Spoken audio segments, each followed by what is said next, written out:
মহাশিৱৰাত্ৰি কেৱল উপবাস কৰাৰ সময় নহয়, বৰঞ্চ আপোনাৰ বিয়াখনক মহাদেৱ আৰু মাতা পাৰ্বতীৰ দৰে অমৰ কৰাৰ এক সুবৰ্ণ সুযোগৰ সৃষ্টি কৰে। আমি সকলোৱে ৰুদ্ৰ অভিষেক কৰোঁ, কিন্তু তাৰ পিছত এটা ডাঙৰ ভুল কৰোঁ। আমি খালী হাতে ঘৰলৈ উভতি আহোঁ। আজিৰ এই ভিডিঅ'টোত মই আপোনালোকক এনে তিনিবিধ বস্তুৰ কথা ক'ম, যিবোৰ ৰুদ্ৰাভিষেকৰ পিছত শিৱলিংগৰ পৰা স্পৰ্শ কৰি ঘৰলৈ আনিলে আপোনাৰ আৰু আপোনাৰ জীৱনসংগীৰ মাজত চলি থকা যিকোনো কাজিয়া বা দূৰত্ব চিৰদিনৰ বাবে শেষ হৈ যাব।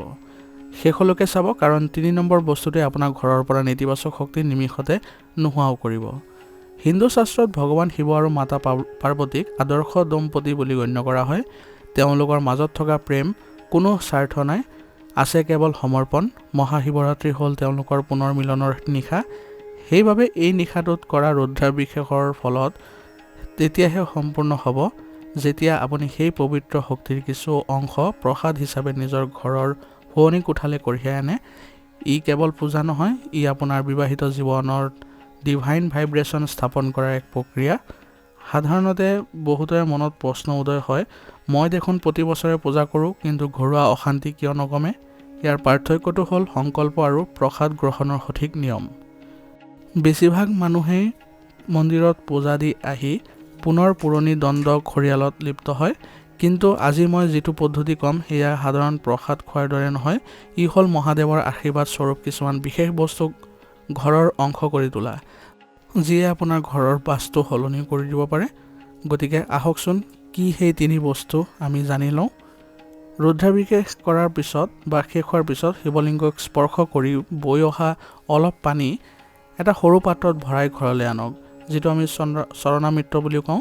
ঘৰলৈ আহি সেই পানী আপোনাৰ শোৱনি কোঠাৰ চাৰিওফালে ছটিয়াই দিয়ক। ই স্বামী স্ত্ৰীৰ মাজত থকা মানসিক দূৰত্ব কমায়।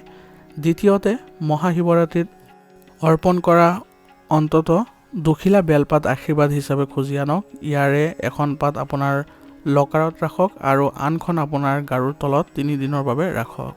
ই খং আৰু জেদ ভাৱ আঁতৰাই বুজাপৰা বৃদ্ধি কৰে। 3 নম্বৰটো হৈছে শিৱলিংগত লগোৱা চন্দন। শিৱলিংগত লগোৱা চন্দন অলপ ঘৰলৈ লৈ আহক। প্ৰতিদিনে গা ধোৱাৰ পিছত স্বামী স্ত্ৰীয়ে ইজনে সিজনৰ কপালত এই তিলক সানি দিয়ক।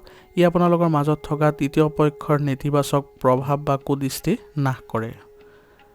মনত ৰাখিব, বিশ্বাসেই ফল দিয়ে। এইবাৰ মহাশিৱৰাত্ৰিত কেৱল মূৰ দোৱাই গুচি নাহিব। মহাদেৱৰ এই আশীৰ্বাদ ঘৰলৈ লৈ আনক আৰু দেখিব কেনেকৈ আপোনাৰ সংসাৰলৈ সুখ শান্তি উভতি আহে। মহাশিৱৰাত্ৰিৰ এই বিশেষ দিনটোত আপোনালোকক সকলোৰে দাম্পত্য জীৱন শিৱ পাৰ্বতীৰ দৰে মধুৰ হওক, তাৰেই কামনা কৰিছোঁ। আৰু সকলোৱে কমেণ্টত ওম নমঃ শিৱায় লিখিবলৈ নাপাহৰিব আৰু মুক্ত মনেৰে, পবিত্ৰ মনেৰে লিখিবলৈ চেষ্টা কৰিব, যাতে আপোনালোকৰ সকলোৰে ভাল হয়। ধন্যবাদ।